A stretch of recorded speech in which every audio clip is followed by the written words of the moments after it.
지난해 1월 새벽 근무를 하던 하청업체 소속 보안 담당 41살 A씨는 냉장고에 있던 초코파이와 커스터드를 먹었고 회사는 A씨를 절도 혐의로 신고했습니다. 경비업체 직원이 먹은 과자는 1,050원어치였습니다. 그러나 검찰은 A씨를 벌금 50만 원에 약식 기소했습니다. A씨는 억울하다며 정식 재판을 청구했는데 1심 재판부는 절도 행위가 인정된다며 벌금 5만 원을 선고했습니다. 이런 사실이 뒤늦게 알려지자 초코파이 하나 먹었다고 기소에 재판까지 하냐는 비판이 사법부에 쏟아졌습니다. 왜 이런 사람이 기소가 되어야 되고 하청업체 관계자는 좀 먹으면 안 됩니까? 가서 잘 논의해 주십시오. 2심 재판부도 첫 공판에서 각박한데 이렇게까지 해야 하냐며 검찰과 1심 재판부를 에둘러 비판했습니다. 새벽에 배가 고파서 초코파이를 먹은 것 때문에 이렇게 재판까지 받게 되는 부분들이 주변 사람들이 알게 되는 걸 너무 창피했고 1,050원어치 간식을 먹은 A씨가 2년간 소송에 쓴 돈은 2천만 원. 결국 오늘 항소심에서 무죄가 선고됐습니다. 이 사건 이전에는 보안업체 직원들이 사무실 간식을 먹은 것이 문제가 된 적은 전혀 없었던 것으로 보인다면서 절도의 고의가 있다고 인정하기 어렵다고 밝혔습니다. 단순 과자 하나에 형사처벌까지 들이댈 만큼 법의 칼을 휘두른 것은 지나친 법 적용이라고 보고 있습니다. 국민의 법상식에 벗어난 것까지 유죄로 판단한 것에 대해서는 반성해야 된다고. 항소심 단계에서 선고 유예를 구형했던 검찰은 2심 결과에 대해서는 판결문을 살펴본 뒤 상고 여부를 결정할 계획이라고 밝혔습니다. MBC 뉴스 정자영입니다.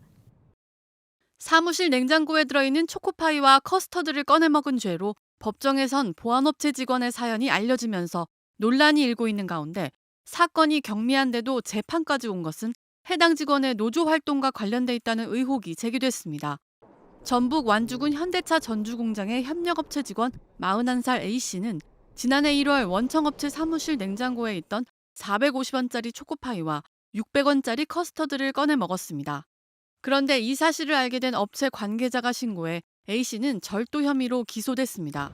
이 업체는 현대차 전주공장의 청소와 보안을 담당하는 재하청 업체로 A씨는 지난 15년간 무기계약직으로 보안 업무를 담당해온 것으로 알려졌습니다.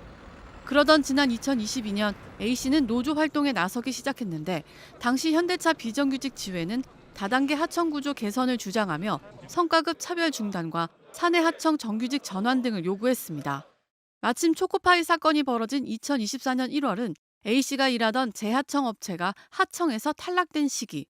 이후 다른 업체가 현대 측과 재하청을 맺고 A씨 등과 계약하자 원래 업체가 앙심을 품은 것으로 보인다고 A씨 측은 의심하는 것으로 알려졌습니다. A씨 측은 주요 증거로 제시된 CCTV에 A씨 이외에 다른 인물들도 있었는데 고발은 A씨에게만 이뤄졌다고 주장한 것으로 전해졌습니다. A씨의 변호사는 현재까지 변호사 비용만 1,000만 원이 넘을 것이라며 정말 CCTV가 제대로 가려져야 한다고 말했습니다. 신고한 업체 측은 아직 별다른 입장을 내지 않고 있는 가운데 사건 재판장은 피고인의 행위가 악의적이진 않더라도 법리적으로 문제될 부분이 있는지 살펴보겠다고 밝힌 바 있습니다. A씨의 다음 공판은 다음 달 30일 열립니다.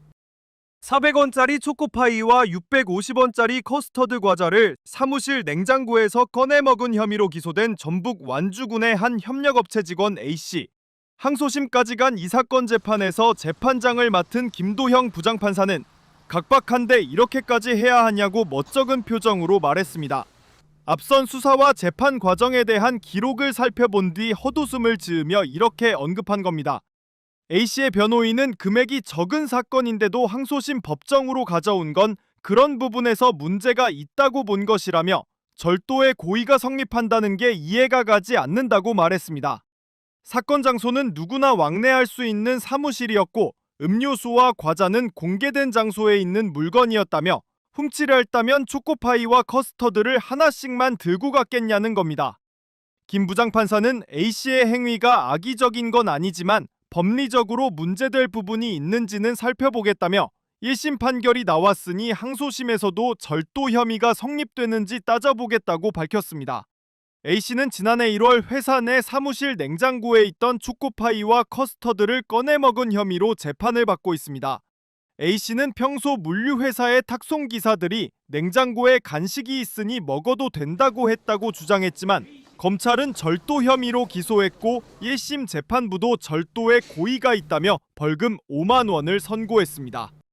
회사 사무실에 있던 초코파이를 먹었다가 벌금형을 선고받은 기사가 억울하다며 법원에 항소장을 냈습니다.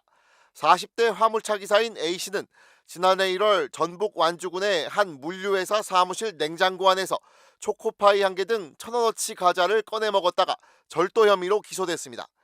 A씨는 평소 동료 기사들이 냉장고에 있는 간식을 먹어도 된다고 해서 꺼내 먹었는데 그게 왜 절도냐며 억울함을 호소했습니다. 그러나 회사 측은 직원들이 냉장고에 있는 간식을 기사들에게 제공한 적은 있지만 기사들이 허락 없이 꺼내간 적은 없다고 주장했습니다. 사건을 검토한 검찰은 사안이 경미하다고 보고 약식 기소했지만 A씨는 무죄를 주장하며 정식 재판을 청구했습니다. 재판부는 회사 측의 손을 들어줬습니다. 사건 발생 장소인 건물 2층은 사무공간과 기사들의 대기공간이 분리돼 있고 A씨가 물품을 꺼낸 냉장고가 있는 사무공간에는 기사의 출입이 허용되지 않는다는 이유였습니다. 결국 A씨는 벌금 5만 원을 선고받았는데 납득할 수 없다며 항소장을 제출했습니다.